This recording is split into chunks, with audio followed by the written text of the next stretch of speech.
The sky over Halcyon Ridge looked calm, but Brooks knew it was a calm that could break at any time. He stood on the balcony of the observatory tower and watched the twin suns dropping behind the hills. The light painted the glass domes of the human settlement in soft gold. Cargo shuttles drifted toward the landing pads. Distant farming crawlers moved like slow insects across the fields. To anyone else, it might look like a perfect evening. It felt like the last quiet breath before a storm. 10 years of peace, he thought. 10 years since the last battle, since the last time alien warships burned the sky. 10 years since the Council and humanity sat at the same table and signed the treaty. 10 years since both sides promised there would be no more war. He ran a hand through his short dark hair and frowned. The treaty said that on this day, after 10 years, the alien council would come to review the border worlds. They wanted to see if humans had kept their promise.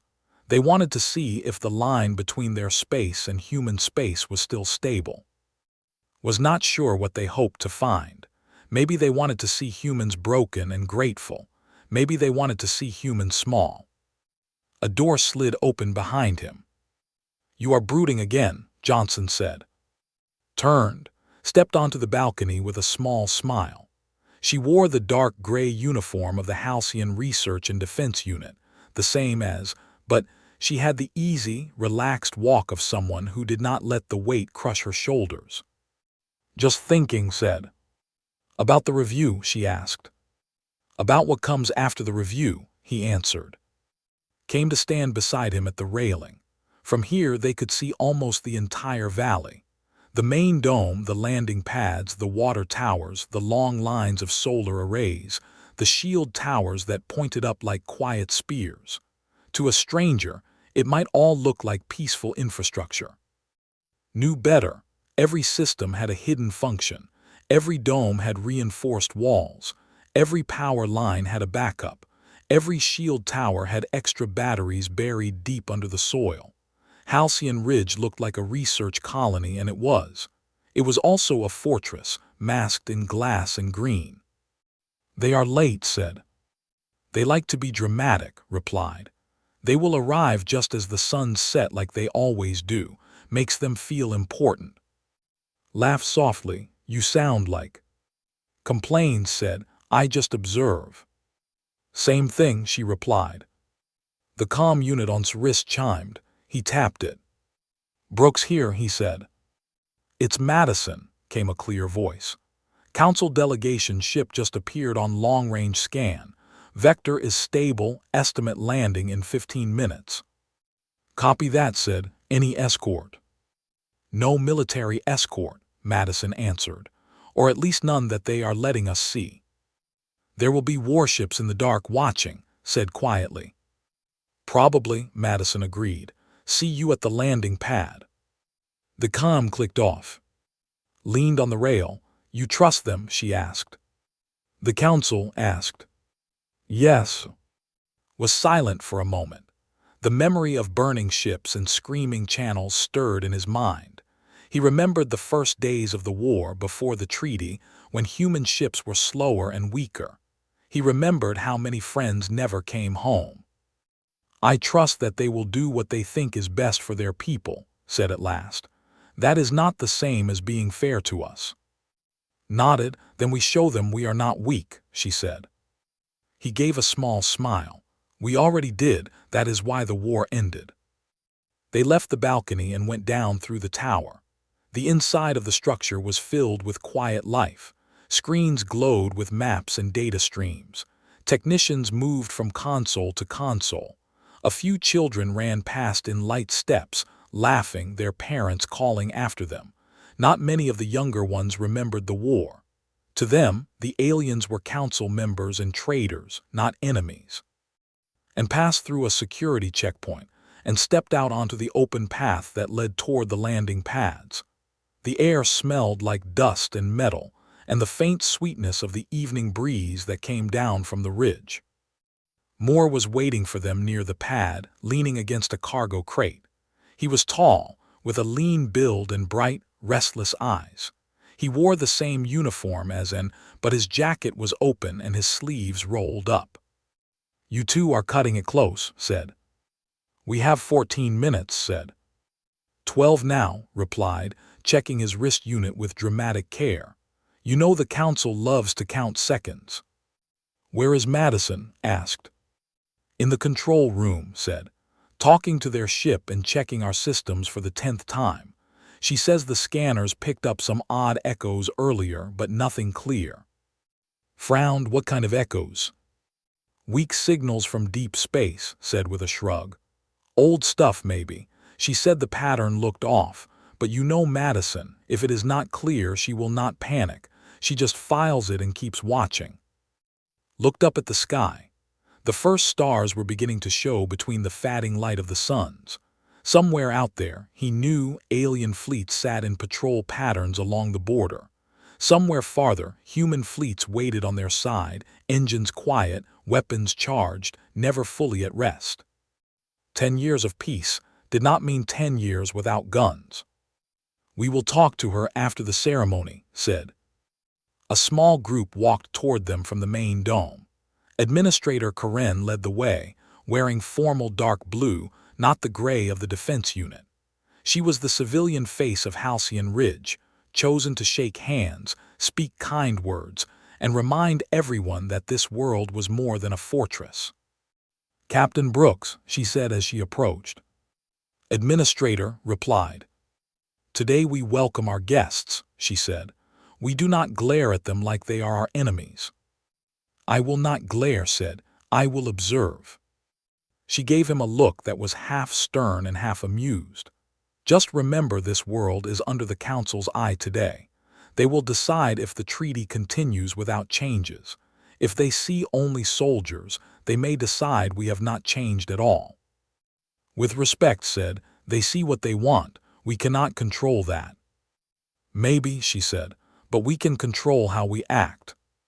The ground shook softly as the council ship entered the atmosphere. They all turned to watch the sky. A bright point grew larger, wrapped in a haze of blue light. The ship was smooth and white-silver like a hollow crescent with a central ring that glowed faintly. No visible weapons, no sharp angles. It looked gentle and clean. Knew it had weapons hidden deep inside its frame. He had seen what ships like that could do. The vessel slowed and hovered above the pad, then descended with a low hum. Dust swirled outward in a pale ring. As it settled, a seam opened along the side of the ship, and a ramp extended down in a slow, graceful arc. "Showtime," muttered. 3 figures walked down the ramp. All of them were tall and slender, with pale skin that held a faint shimmer under the fading light. Their eyes were large and dark. Their clothing was layered in soft gray and blue, ornamented with thin lines of silver that pulsed faintly with each movement. Recognized the lead figure at once. "Counselor," he said quietly. Nodded. She was at the signing of the treaty. Walked with measured steps, hands folded in front of her. Her face looked calm, but had learned to read the small signs in alien expressions. The tightness at the corners of her eyes. The way her gaze moved over the shield towers and landing pads. She was not here as a friend. She was here as a judge. Administrator stepped forward and offered a formal bow. "On behalf of Halcyon Ridge and the human colonies along this border, we welcome you," she said. "We are honored by the Council's visit." Inclined her head in return. "The Council acknowledges your welcome," said in clear, accented English. "It has been 10 of your years since this world and ours last met in conflict. We come to see if the peace has held as promised." "We have kept our side of the treaty," said. "No human ship has crossed the agreed line. No human weapons have entered your space." His eyes moved, settling briefly on then. "And yet your defense installations remain active," she said. "You live as if you expect war to return at any moment." "We live knowing what war can do," said before he could stop himself. Shot him a quick warning glance, but only studied him. "You are Captain Brooks," said. "You commanded ships in the last year of the conflict." I flew where I was needed, said. And you ended many lives, said. Held her gaze, and I saved many more. There was a short silence, then looked away as if shelving that thought for later. The council will tour your settlement, she said. We will review your records, your trade routes, your communication logs, and your weapon deployments. We will speak with your leaders and your civilians. When our review is complete, we will give our decision on the next 10 years. Of course, said, we are ready to show you everything. Nodded, the other two delegates stepped forward, recognized the taller one as a security advisor. The shorter one he did not know. Our observers will move freely, said. We expect your cooperation. You will have it, said. As the group began to move toward the main dome, wrist unit buzzed again. He lowered his hand and spoke in a low voice. Brooks here. It's Madison, came the urgent reply. You need to come to the control room when you can. Those weak signals are back, and they are not random. Define not random, said. They match a pattern from old wartime logs, Madison said. From deep space raids near the border, it could be nothing. It could be something very bad. Looked at the counselors walking ahead. The timing made his skin prickle. Record everything, he said. Try to track the source. I will come as soon as I can. He ended the call and followed the group toward the dome. Inside, the settlement was bright and busy. Children stared wide-eyed at the alien visitors. Adults tried to look calm and respectful. The counselors moved through it all like tall shadows, watching, nodding, measuring. As they entered the command level, Madison appeared at the edge of the corridor. She had dark hair pulled back in a loose knot and sharp eyes that always looked like they were reading invisible text in the air. She gave a small nod and fell in step beside him. We have a problem, she murmured. Later, said softly. For now, smile for our guests. She pressed her lips into something close to a smile, then looked past him at. The tour took almost an hour. The counselors asked precise questions about power use, ship traffic, research projects, and defense drills. Madison answered when the questions touched on system performance, spoke about patrol routes and emergency procedures, explained how civilian shelters worked during drills. Through it all, watched's face, she listened. She took in every detail, but there was something else in her expression, not just judgment, worry. When the tour finally ended, turn 2. We will review what we have seen, she said. For now, we request a secure chamber where we may speak in private. We have a council room ready for you, said. My team will show you there. As led the counselors away, touched Madison's arm. Control room, he said, now. They moved quickly down a side corridor, within falling in behind them. Tell me everything, said. We first caught the signal yesterday, Madison said. It was faint on the edge of our array's range. I thought it might be background noise, but then it repeated. And today, right before the council ship arrived, it came through much stronger. You said it matches an old pattern, said. Yes, Madison replied. I dug into the war archives. There were raids near the border in the second year of the war. Some of the enemy attack fleets used encrypted burst transmissions to coordinate jumps. The pattern of this signal is almost the same, different encoding, but the timing and the structure are close. Are you saying there is a fleet out there? Asked. I do not know yet, Madison said. But whatever it is not one of ours, and it is not listed in the Council's own shared traffic logs. They reached the control room. Screens filled the walls, showing star maps, system readouts, and external camera feeds. A low hum of machines and quiet voices filled the air. Madison led them to the central console and brought up a display. Here, she said, this is yesterday's signal and this is today's.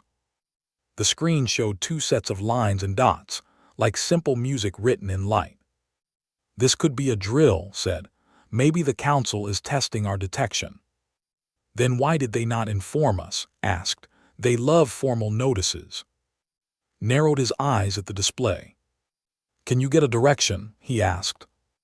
"Roughly," Madison said. She tapped a sequence and a star map appeared. A cone of light extended from the representation of Halcyon Ridge into the dark. "Here," she said, "somewhere in this slice, far beyond our normal patrols, near the neutral zones." "And near their border," said. "Yes," Madison answered. Felt that slow, cold feeling in his chest again, the one he used to get before a battle. A sense that something large was moving in the dark, just out of sight. "Keep watching," he said. "Record every pulse. If you can, triangulate with the other colonies' arrays, but do it quietly.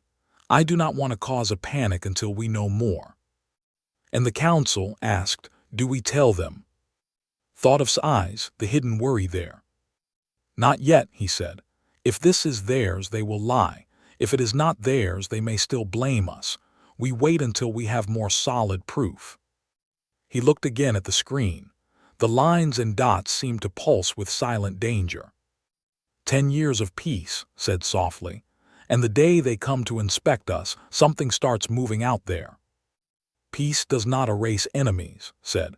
"Sometimes it only gives them time to change their tactics." Outside, the twin suns finally slipped below the ridge. The valley fell into a soft blue shadow. The lights of the settlement brightened, forming a small island of human life against the growing night. Far away, unseen by anyone in Halcyon Ridge, a neutral colony station hung in space near the edge of a dead world. It had no weapons, no defenses, and only a small crew. It had trusted in the treaty and in the shared patrols that were supposed to keep the border safe. In the darkness beyond the station, shapes moved. They were not human ships. They were not council ships. They came in slow at first, then all at once. The station sent out one short, desperate burst of a distress signal. That signal reached deep space, faint and broken. It echoed against the listening arrays of Halcyon Ridge as a weak, uncertain sound. By the time the signal faded, the station was already gone.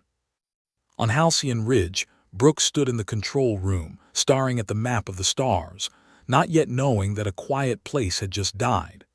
The first crack in the 10-year peace had opened, far away and unseen. And everything that followed would be blamed on humanity. The control room lights were low, but the screens filled the space with a cold blue glow. Brooks stood with his arms crossed, eyes fixed on the star map. The small red marker that showed the last known location of the neutral station blinked softly, like a quiet warning. "The signal is gone now," Madison said. "No more pulses, no more noise, just silence." "Silence after a call for help is never good," Moore replied. Johnson watched the data stream scroll across another screen. "We do not even know what happened. It could be an accident, a reactor failure, an old mine left from the war." "Or an attack," said. "And the timing is too perfect. The council is here. The border is under review, and suddenly a neutral station goes dark." He tapped the comm on his wrist. "Brooks to perimeter scouts," he said. "I want eyes on the neutral zone. Passive only, no engagement, report anything that moves." A voice answered, "Copy, Captain, deploying probes now." He ended the call and looked at Madison. "Can you isolate any trace of the distress burst?" "I am trying," she said. "It was weak and fragmented, but if I can rebuild the pattern, we might know what kind of weapon hit them, or at least what direction it came from." Sighed. "And then what?" "We politely inform the council that something bad happened near their border while they are touring our lunch halls." His jaw tightened. "We wait until we have something solid.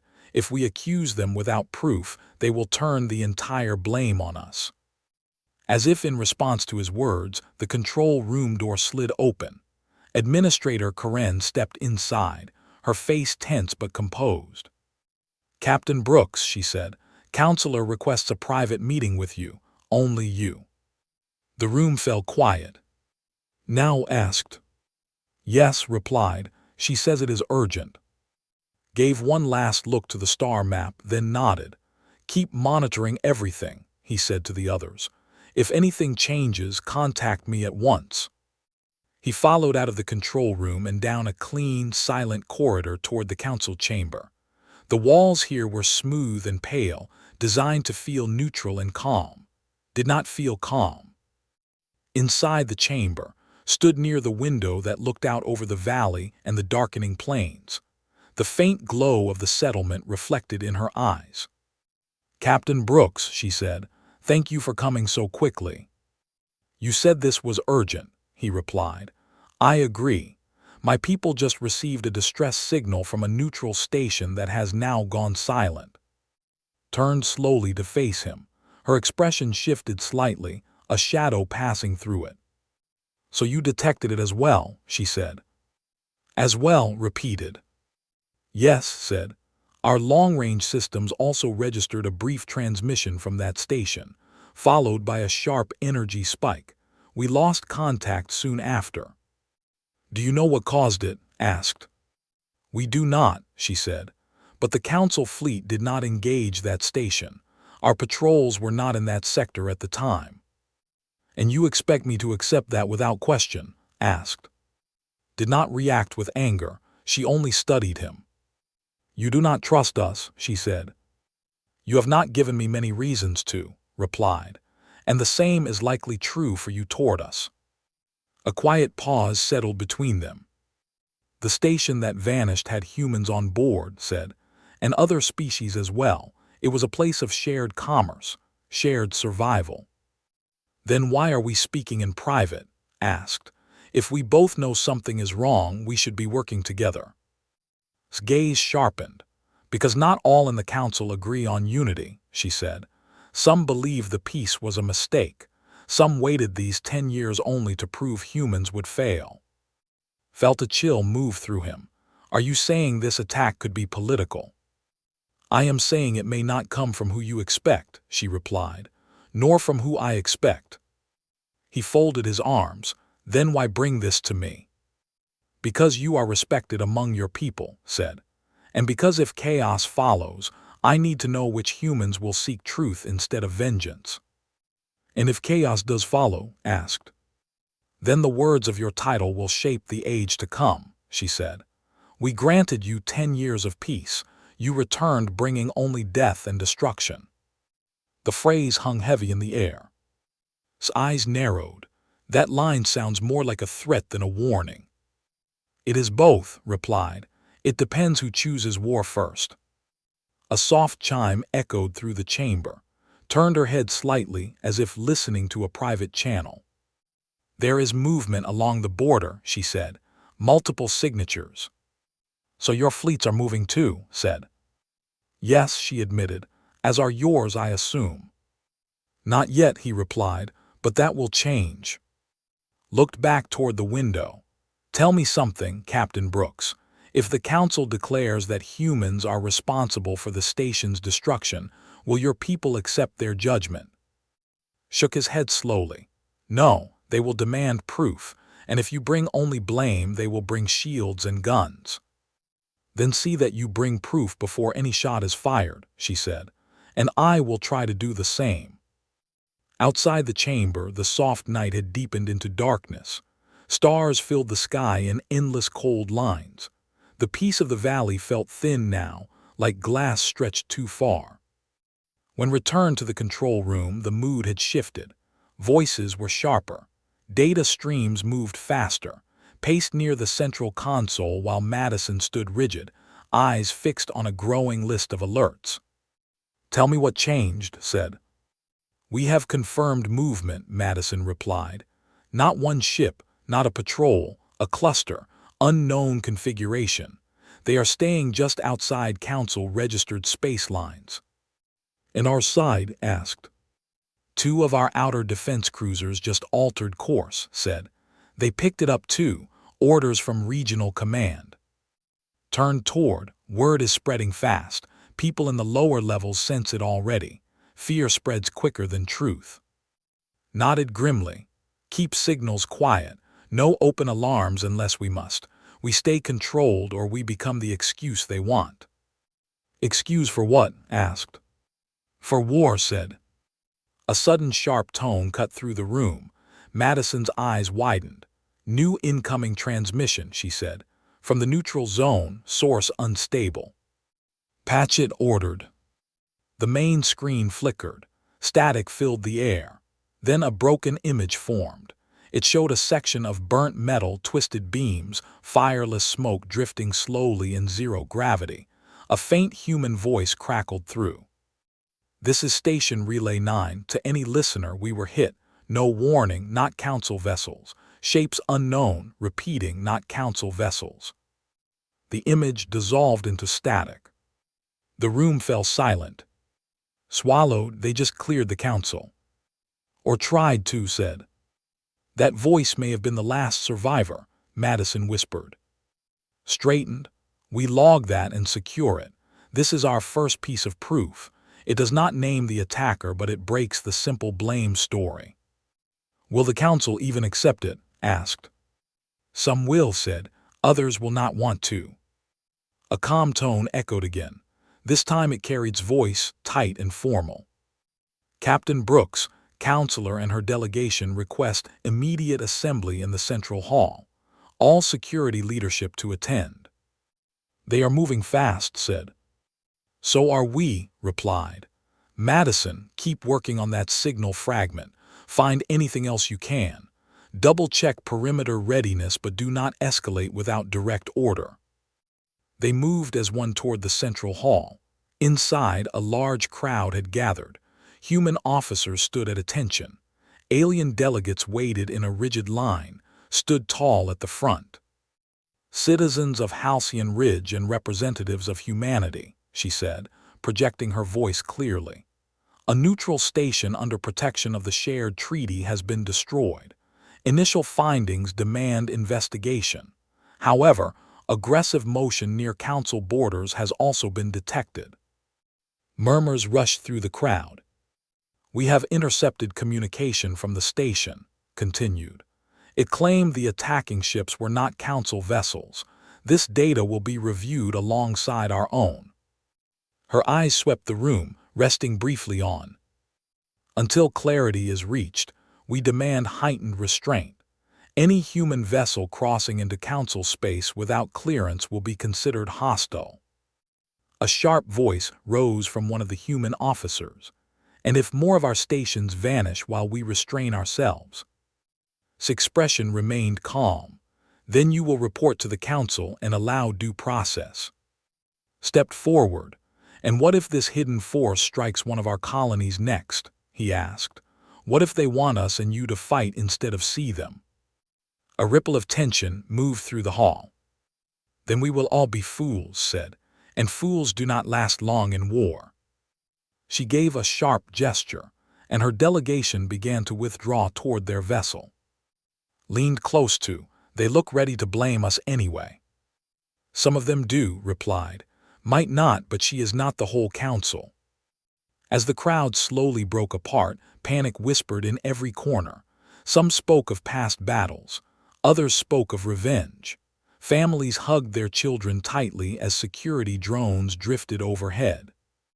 Back in the control room, Madison hunched over her console, eyes red but focused. I found something else, she said when entered. The unknown cluster ships. I can now see partial silhouette data. They are neither human design nor council build. Their energy signature is layered, unstable, almost like a mismatch of tech. So they are not playing by known rules, said. Exactly, she nodded. And that scares me more than if they were familiar. Stared again at the star map, where faint shadows moved just beyond clean lines of borders. We prepare, he said, quietly, carefully, and we do not fire unless we must. And if they fire first? Asked. His voice lowered. Then we remind them why humanity survived the last war at all. Outside the dome, unseen engines began to hum in deep space. The silent cluster shifted, like predators testing a fence. The council ship drifted closer to the border, cautious but alert. All across Halcyon Ridge, Lights dimmed for the night cycle. Families tried to sleep. Children whispered to parents. Older ones stared at the ceiling, memories of old sirens returning to them. And far from the quiet valley, the dark fleet watched both human and council patrols move into place, calculating, waiting for the moment when fear would turn into fire. The peace did not break yet, but the air smelled of metal and coming smoke. And the next choice made by either side would echo through years to come. The first alarm did not scream. It pulsed low and steady, like a heartbeat that suddenly knew fear. Brooks was already awake when the console lights shifted from blue to soft amber. He had not gone to sleep. None of them had truly rested. They had only waited, eyes half open, listening to the hum of distant machines and the quiet breathing of a world that knew something was moving toward it. Madison spoke without turning her head.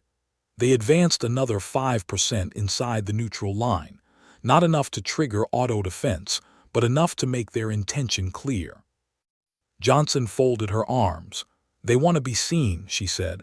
"They want us to react."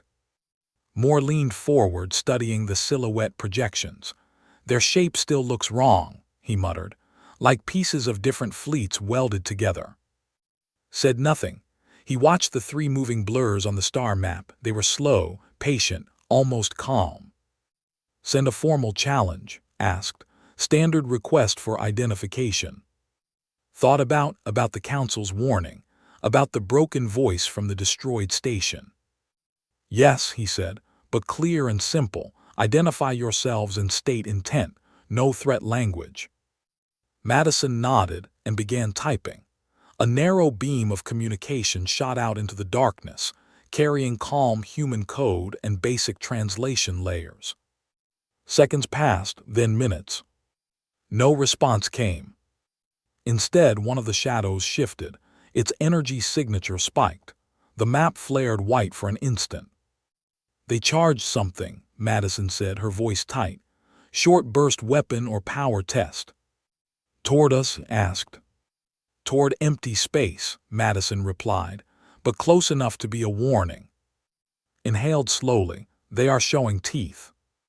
The door to the control room slid open, and a young officer stepped inside, breath quick.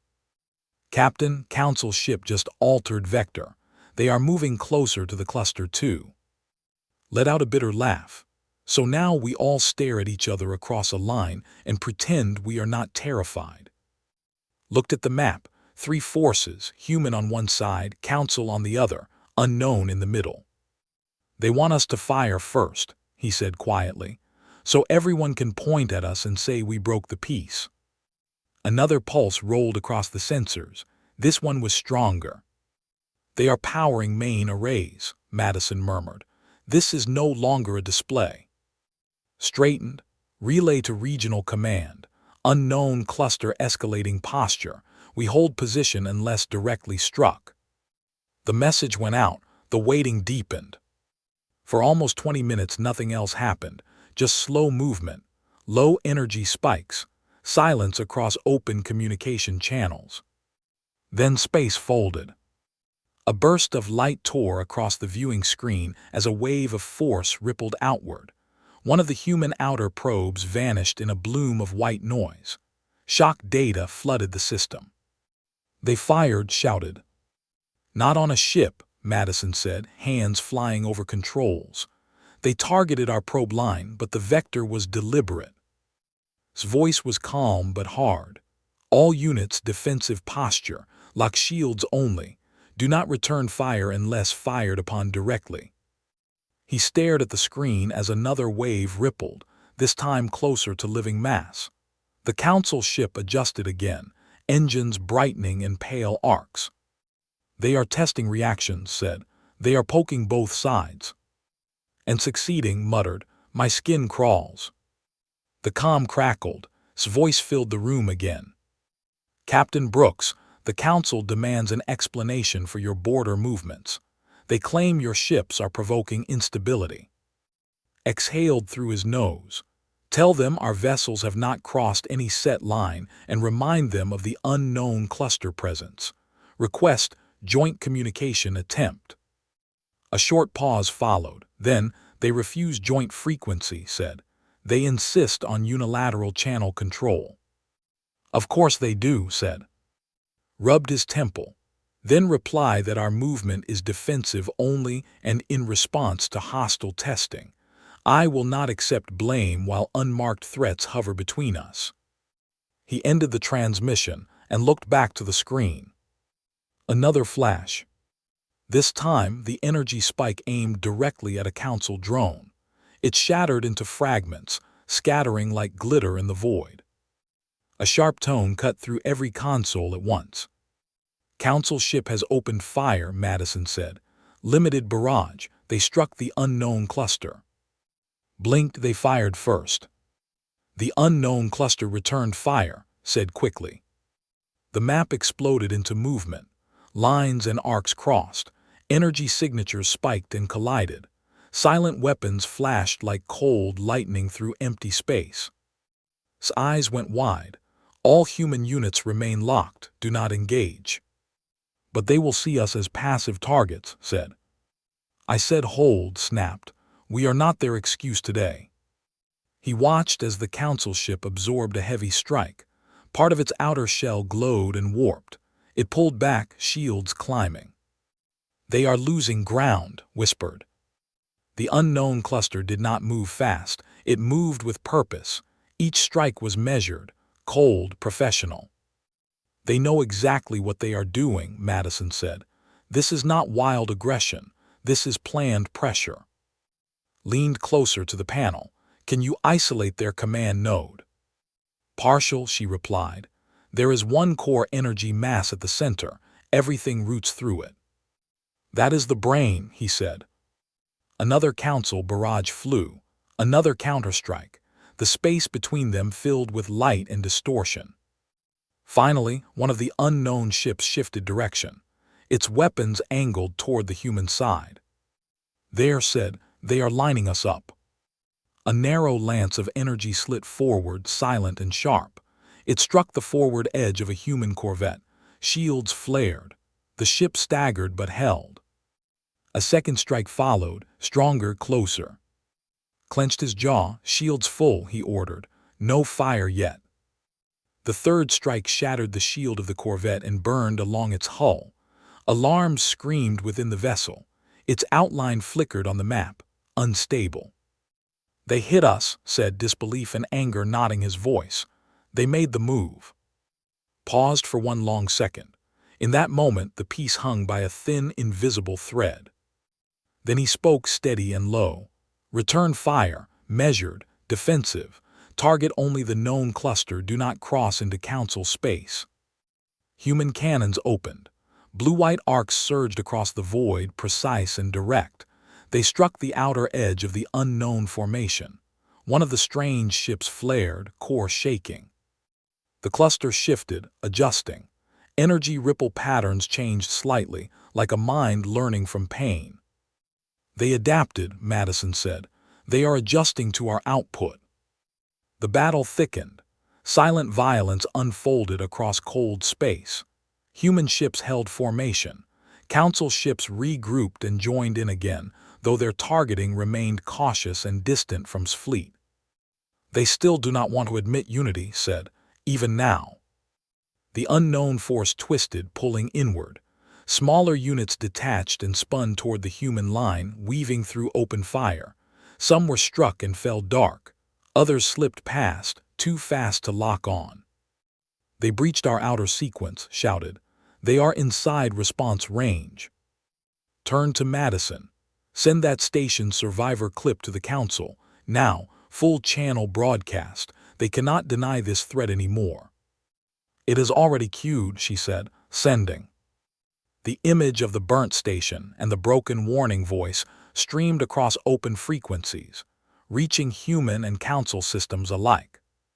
They were not council, the ghostly voice repeated, shapes unknown. For a second, even the unknown attackers seemed to hesitate, not from fear, from calculation. The main cluster pulled back slightly, then reoriented again. Its central core pulsed with deep red energy. "What is it doing?" asked. Madison's face went pale. "Energy convergence. It is building a directional wave." "Toward where?" asked. She zoomed the map. A vector extended from the core toward Halcyon Ridge itself. "Toward the planet," she said. Silence crashed over the control room like ice. "They will fire on the surface," said. "Yes," Madison replied. "They want deaths to be seen, not just ships." Activated the comm at full priority. All planetary defense grid crews to launch sequence, raise primary shields, redirect orbital platforms. Outside, shield towers roared to full life. A faint shimmer wrapped around the settlement as the protective layer formed. The unknown core glowed brighter and brighter. "They will collapse our upper stratum if that hits clean," said. "They are going to turn us into a message." His eyes hardened. "We do not become a message, we become a wall." He turned sharply to Madison. "Can we disrupt the wave before release?" "If we target the core directly," she said, "but it will require concentrated fire, risky and very close." "Do it," said, "and coordinate with the two nearest cruisers." The human fleet shifted, tightening formation. Beams aligned, power surged. The unknown wave began to spill outward, building into a focused spear of ruin. "Now ordered." Human cannons roared again, not wide, not scattered. Perfect arcs converged on the pulsing core. Light struck it from 3 angles at once. The core cracked. A burst of distorted energy ripped through the cluster. Several units shattered instantly. The spear of planetary fire broke apart and dispersed into harmless haze. The unknown formation reeled for the first time. "They did not expect that," said, awe in his voice. The council ship moved closer again. Its weapons rejoined the barrage but stayed slightly offset, wary. The unknown cluster contracted, then shoved a final blast into surrounding space, not in rage but in disengagement. "They are pulling back," Madison said. On the map, the dark shape slid away from the border, slow but firm, retreating toward deep space. "They tested us," whispered, "and chose not to finish." Watched the shrinking signatures until they faded from range. Outside, Halcyon Ridge still stood. Its shields shimmered faint and strong. Not a single blast had touched the soil. The control room was silent, except for the low hum of systems returning to stable rhythm. "They came," said softly, "and for the first time in 10 years we answered back." "Yes," replied, "but they were not interested in conquest yet. They wanted fear, division, reaction." Madison leaned back slowly, and they learned something instead. "What?" asked. "That humans do not shatter when pressed," she said. "We calculate." Outside, the council ship lingered, damaged but intact. Its comm line opened. His voice filled the channel, quieter this time. "Captain Brooks," she said, "you acted with restraint and precision. The threat was confirmed. The council will revise its position." "That is good," said, "because this was only the first move." "Yes," agreed. "And whoever they are, they now know you are not the weak ones they hoped for." The stars settled back into silence, but the quiet was different now. Not peace, not war. Preparation. And in the darkness beyond sight, the strange fleet watched recorded data of human response, mapping every move, every shield shimmer, every measured strike. Their test was complete. And the real storm was still coming. The stars were calm again, but no one on Halcyon Ridge believed the danger was over. The unknown fleet had pulled back, but their silence felt heavy, like a hand waiting to close. Brooks stood in the control room and watched the empty stretch of space where the attack had taken place. The map no longer flashed red, but he knew the line between calm and war was now thin and sharp. Madison leaned over a console, replaying wave patterns and energy traces. Johnson sat nearby, arms loose but eyes alert. Moore paced slowly, unable to settle. "They ran tests on us," said, "and took notes. They also learned we do not crumble, replied. Nodded once, and they learned we do not strike in panic, that matters. Outside the main dome, repair drones drifted quietly over landing pads.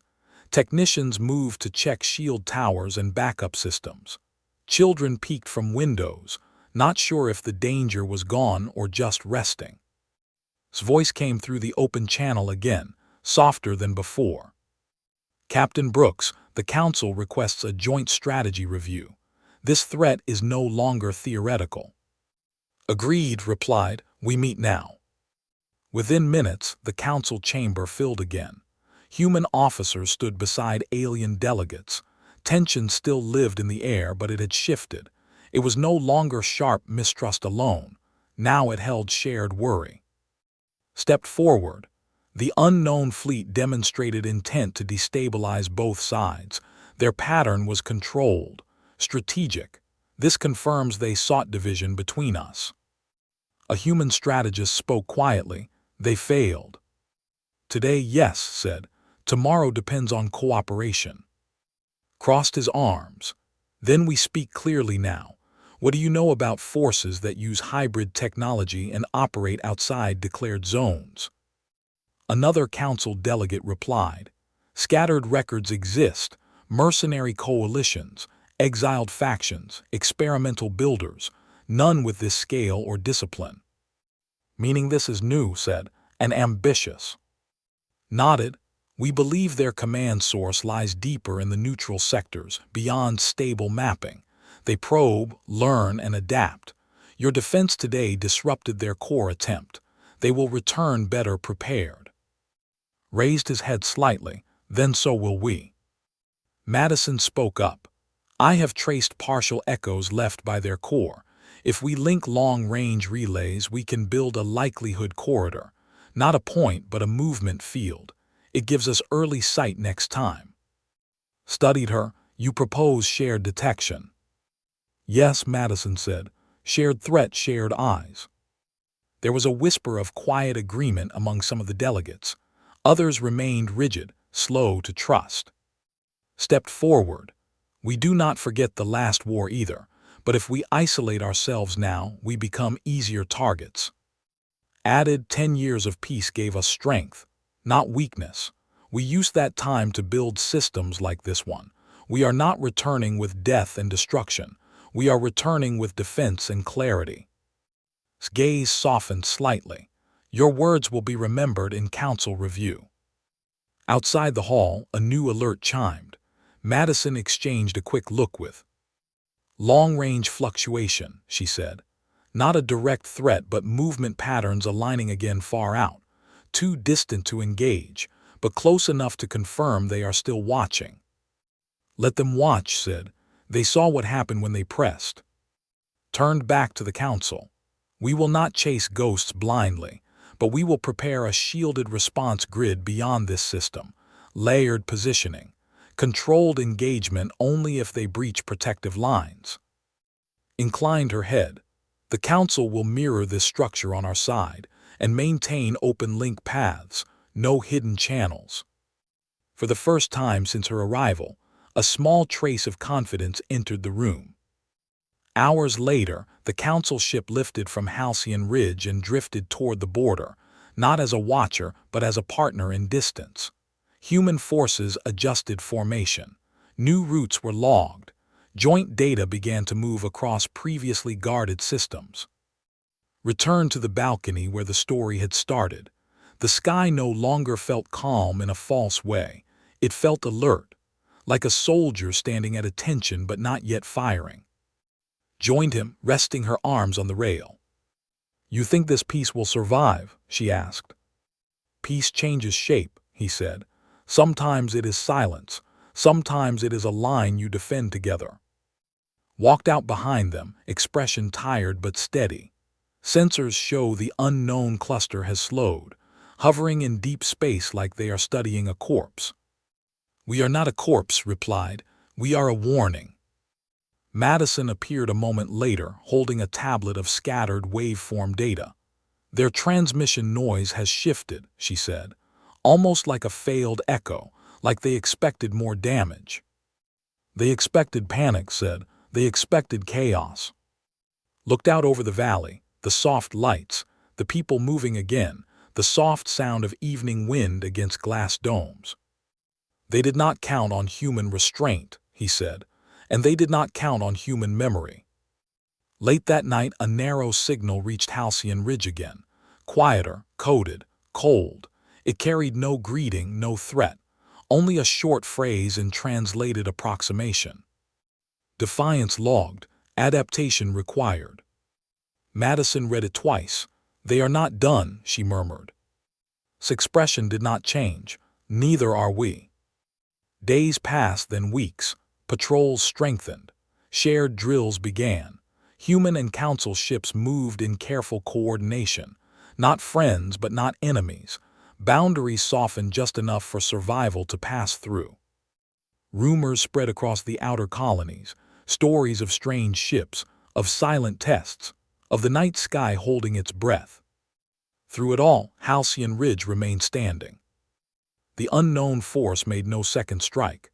Instead, they stayed distant, hovering beyond the mapped lines, shifting shape, adjusting paths, always watching. Understood then that their goal was no single battle. They wanted to measure humanity's soul, its will to hold back or burn forward. And humanity answered in quiet steps, not loud fury. One evening contacted him again, not in formality but in quiet honesty. Captain Brooks, the Council has completed its updated stance. The phrase spoken earlier, the one of blame, it will not define us. Then what will, he asked. A new line, she said. We granted you 10 years of peace. You return not with destruction but with discipline. Allowed a slow breath. That is a better story. Stories shape memory, replied, and memory shapes survival. As the channel closed, looked once more at the sky. He knew the threat was still out there, watching, calculating, preparing. But so were they. Humans had not used peace to grow soft. They had used it to grow sharp in silence, wise in patience, and strong in restraint. And when the next storm came, as all storms do, it would not find a world that panicked. It would find a species that had learned when to hold its hand, when to speak, and when to strike with purpose. Far beyond visual range, the unknown fleet reviewed every record, every measure, every signal. And in their silent halls, their leaders whispered a new recognition. These are not the easy ones. Back on Halcyon Ridge, the lights shone steady and calm. Not because there was no danger, but because humanity had decided that peace was not given. It was defended, understood, and carefully chosen. And the galaxy had just begun to notice.